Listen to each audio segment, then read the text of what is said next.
பணம் ஏறி தொழிலாளர்கள் பணம் ஏறுகின்ற பொழுது தவறி விழுந்து உயிரிழந்தால் அந்த குடும்பத்தை சார்ந்தவர்களுக்கு 20 லட்சம் ரூபாய் நிவாரண உதவி வழங்கப்படும். 20 லட்சம் ரூபாய் அந்த குடும்பத்துக்கு வழங்கப்படும். அந்த பணம் ஏறும் தொழிலாளர்களுக்கு அந்த உபகரணங்கள் விலையில்லாமல் வழங்கப்படும். அதுபோல அந்த அறிவிப்பு 177, 78, 178, 179 எல்லாம் சொல்லியிருக்கிறோம். அந்த வாரியத்தின் மூலமாக இந்த பண பொருள் உற்பத்தி பண்ணுறாங்க. இந்த பதநீர் இன்னைக்கு காய்ச்சி வெள்ளம் எடுக்கிறாங்க, பணங்கள் எடுக்கிறாங்க.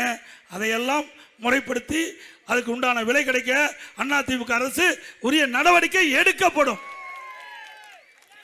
இங்க நாடார் சமுதாயம் அதிகமாக இருப்பதாக வரும்போது சொன்னாங்க, எனக்கு முன்மொழிஞ்சது நாடார் சமுதாயத்தை சேர்ந்த நல்லது. நான் இப்போ வேட்பு மனு தாக்கல் இருக்கும்போது எங்களுடைய முன்னாள் சேர்மன் மாதேஷ் அவர் தான் எனக்கு முன்மொழிஞ்சிருக்கார். ஏன்னா ஒவ்வொரு தடவையும் அவர் தான் முன்மொழிஞ்சாலும் 4வது முறையாக சேர்மனா எங்களுடைய எடப்பாடி சட்டமன்ற தொகுதியில் 4வது முறையாக சேர்மனா இருக்கார். அதனால நாங்கள் சமுதாயத்தை பார்க்கறதில்ல.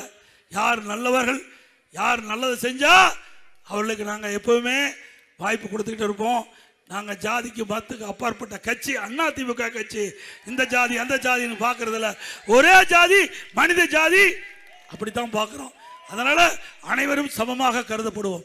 இன்னைக்கு ஏழை பணக்காரன் கிடையாது. அப்படித்தான் நாங்கள் ஆட்சி செஞ்சோம்.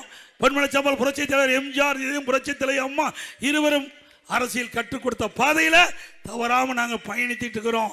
இன்னைக்கு எங்களுடைய தலைவி இல்லாமல் இருந்தாலும் உங்களை போல் சந்திக்கின்ற வாய்ப்பை நீங்கள் உருவாக்கி தந்திருக்கிறீங்க.